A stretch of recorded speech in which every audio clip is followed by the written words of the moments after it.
नमस्कार, मैं रीना तिवारी स्वागत करती हूँ अपने आज के इस वीडियो में।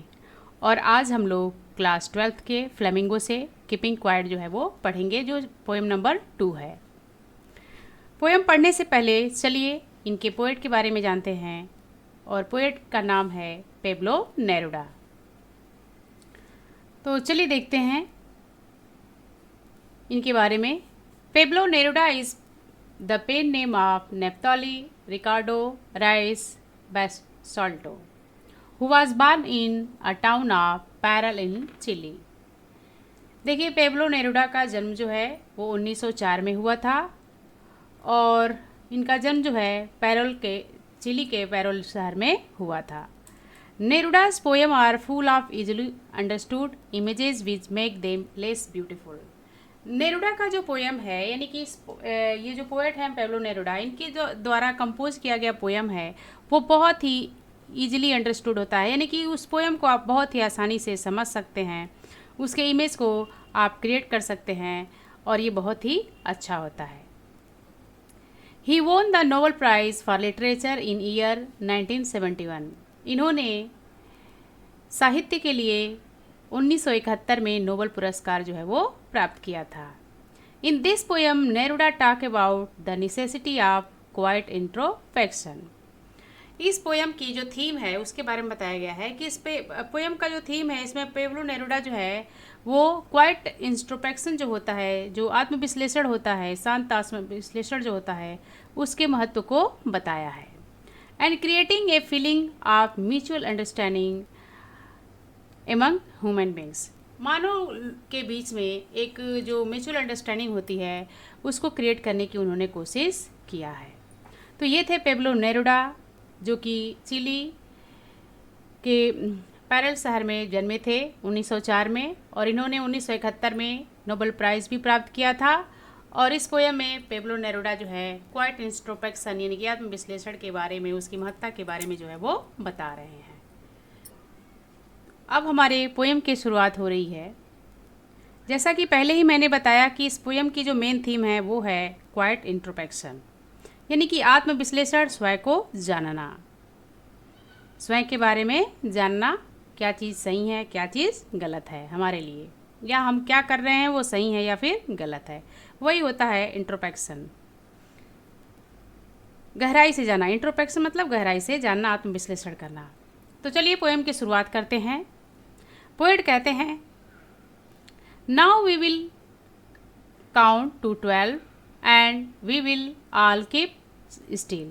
देखिए, इस पोएम के द्वारा पोएट जो हैं डायरेक्ट जो हैं वो रीडर से बात कर रहे हैं। उनका जो इंटरेक्शन है वो रीडर के द्वारा हो रहा है, रीडर के द्वारा कर रहे हैं। तो आइए देखते हैं। कहते हैं हम सभी से, now we will count to 12 and we will all keep still. अब हम 12 तक गिनेंगे और हम सभी शांत रहेंगे, स्थिर रहेंगे। स्टिल का मतलब होता है इनएक्टिव, यानी कि स्थिर हो जाना, शांत हो जाना, कोई चीज़ ना करना। तो इसी तरह से इस पोएम की शुरुआत करते हुए कहते हैं कि अब हम 12 तक गिनेंगे और अब हम शांत रहेंगे, स्थिर रहेंगे।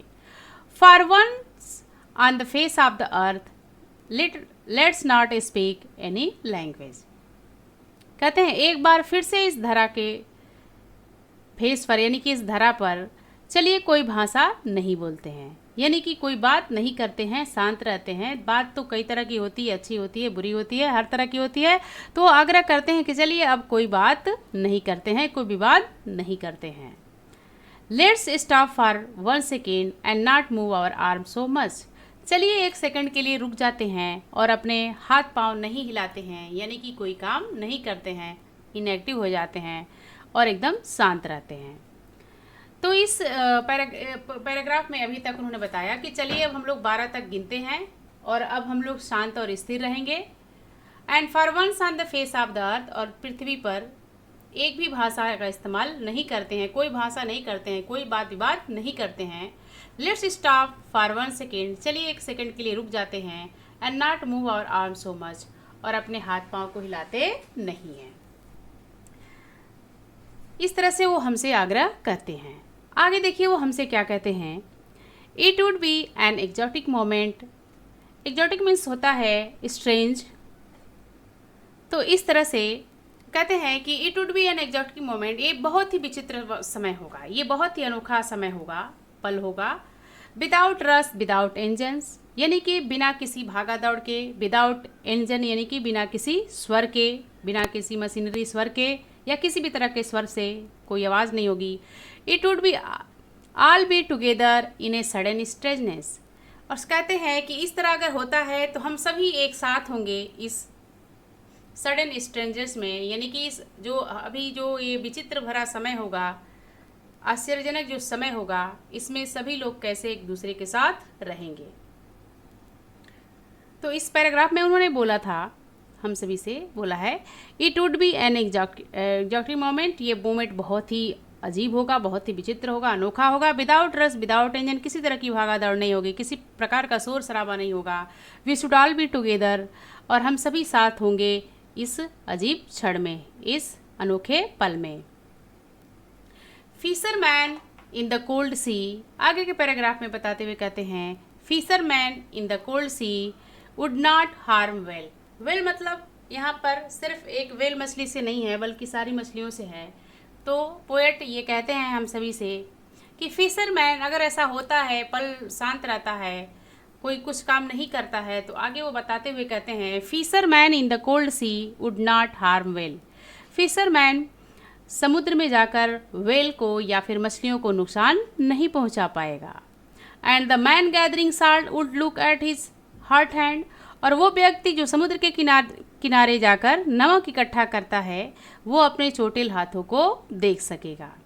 तो इस पैराग्राफ में, इस स्टेंजा में पोएट ने हमें ये बताया है, fisherman in the cold sea would not harm whale. यदि हम शांत और स्थिर रहते हैं, कुछ पल निकालते हैं अपने लिए, तो अगर सभी लोग शांत रहते हैं तो बताया जा रहा है कि फिशरमैन जो है समुद्र पर जाकर मछलियों को नुकसान भी नहीं पहुंचाएगा।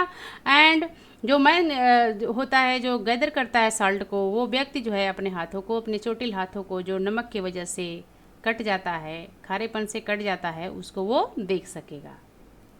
देखिए आगे के पैराग्राफ में उन्होंने बहुत अच्छी बात कही है, एकदम प्रैक्टिकल बात कही है, जो आजकल दुनिया में कई सालों से होता आ रहा है, आज भी हो रहा है। और देखिए कहा है उन्होंने, those who prepare green wars war with gas war with fire, victory with no survivor. कहते हैं कि those who prepare green war, यानी कि वे व्यक्ति जो ग्रीन वार की बात करते हैं, वार with gas and war with fire, या फिर किसी भयानक हथियारों के द्वारा, गैस हथियार या फिर फायर हथियार हो, किसी प्रकार का हथियार हो, किसी प्रकार का विपन हो, उसके द्वारा वो वार करने की तैयारी करते हैं। विक्ट्री विथ नो सर्वाइवर, ऐसी जीत प्राप्त करते हैं जिसमें कोई खुशी मनाने वाला खास नहीं रहता है। Would put on clean cloth and walk about with their brothers, वो व्यक्ति को थोड़ा समय मिल जाएगा और अच्छे विचारों के साथ वो अपने भाइयों के साथ, अपने लोगों के साथ जो है थोड़ा सा घूम फिर सकेंगे, उनसे मिलजुल सकेंगे। यानी कि पोएट ये कहना चाहते हैं कि आजकल के ज़माने में जो आज चल रही है दुनिया भर की लड़ाइयाँ, द्वेष, एक देश से दूसरे देश का, एक राज्य का दूसरे राज्य का, एक लोगों से दूसरे लोगों का, तो इस तरह का जो माहौल होगा वो नहीं होगा, और लोग जो हैं वो एक दूसरे से मिलजुल सकेंगे, अपने भाइयों के साथ भाईचारा जो है वो निभा सकेंगे। कब निभा सकेंगे? In the state doing nothing, कुछ भी ना करते हुए। यानी कि जब हमारे पास कुछ फुर्सत के पल होंगे तो हम इन सब चीज़ों को समझ सकेंगे, देख सकेंगे, और इस तरह से लोगों से मिलजुल सकेंगे। आगे वो कहते हैं समझाते हुए हम सभी को, जो अभी पैराग्राफ हम लोगों ने पढ़ा है उसमें उन्होंने यही बताया है कि दुनिया में बहुत सारा जो है आतंक है, आतंक का माहौल है। इस आतंक के माहौल को बचने के लिए, इस आतंक के माहौल से बचने के लिए, कुछ पल के लिए, कुछ अच्छे और बुरे चीज़ों को, परिणाम को उसको जानते हुए कुछ पल के लिए शांत रहने का वो आग्रह करते हैं। और आगे ये कहते हैं, what I want should not be confuse with total inactivity. कहते हैं कि मैं जो कहना चाहता हूँ टोटल इनएक्टिव से इसका कोई मतलब नहीं है। यानी कि मैं चाहता नहीं, इसमें कंफ्यूज होने वाली कोई बात नहीं है, परेशान होने वाली कोई बात नहीं है। कहते हैं what I want should not be confuse with total inactivity. वो कहते हैं कि इसमें कुछ ज़्यादा परेशानी वाली बात नहीं है, परेशान होने की ज़रूरत नहीं है। कंफ्यूज होने की ज़रूरत नहीं है, इसमें टोटल इनएक्टिविटी से कोई मतलब नहीं है।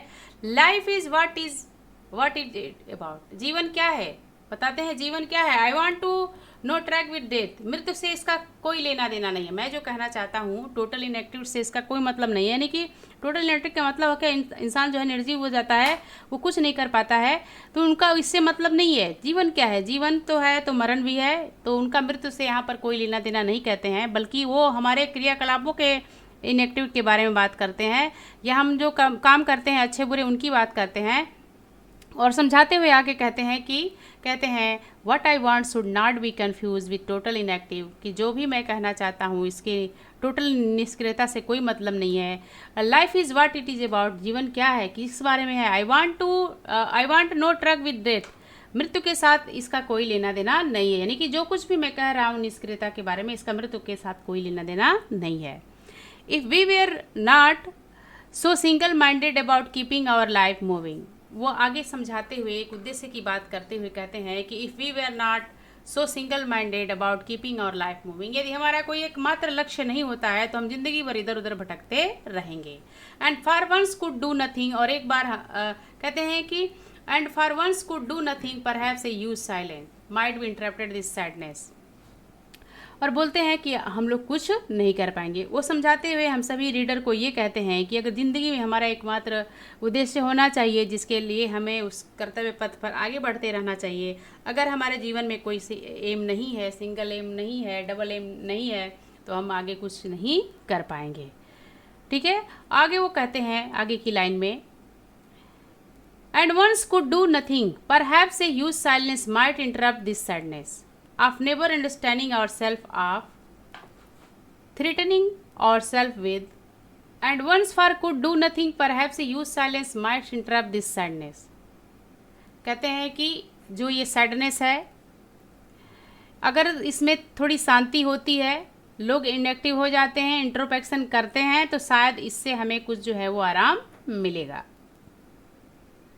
और सेल्फ एंड थ्रेटनिंग और सेल्फ विद द डेथ, और कहते हैं आप never understanding our self and threatening our self with the death, और इस तरह से हम जो है समझ सकेंगे और कभी भी अपनी मृत्यु से या किसी मुसीबत से घबराएंगे नहीं। आगे वो समझाते हुए कहते हैं, देखिए ज़िंदगी में उतार चढ़ाव आता रहता है, इन उतार चढ़ाव को भी ध्यान में रखते हुए पोएट हमसे ये बताते हैं, समझाते हुए कहते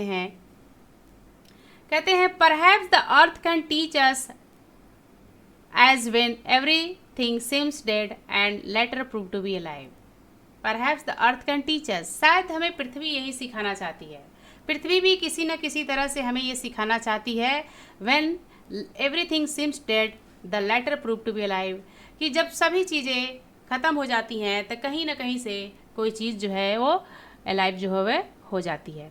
वो ये कहना चाहते हैं कि पृथ्वी कभी एकदम सूखी सूखी रहती है और जब बरसात आता है तो एकदम से हरी भरी हो जाती है।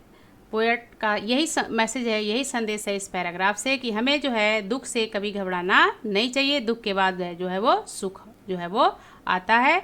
तो इस तरह से वो समझाते हुए इस पैराग्राफ के थ्रू कहते हैं perhaps the earth can teach us when everything seems dead and later to be alive, यानी कि पृथ्वी भी हमें यही सिखाती है कि जब हर एक चीज़ जो है वो खालीपन लगने लगता है, एकदम निगेटिव हो जाता है, तो कहीं ना कहीं से ऐसी कोई चीज़ें आती है कि पृथ्वी हरी भरी हो जाती है, यानी कि बरसात हो जाता है, फिर से पृथ्वी जो है वो जीवंत हो जाती है, यानी कि फिर से खुशहाली आ जाती है। आगे वो कहते हैं लास्ट लाइन में, now I will count up to 12, अब मैं 12 तक गिनूंगा, and you keep quiet and I will go, आप लोग शांत रहेंगे और मैं चला जाऊंगा।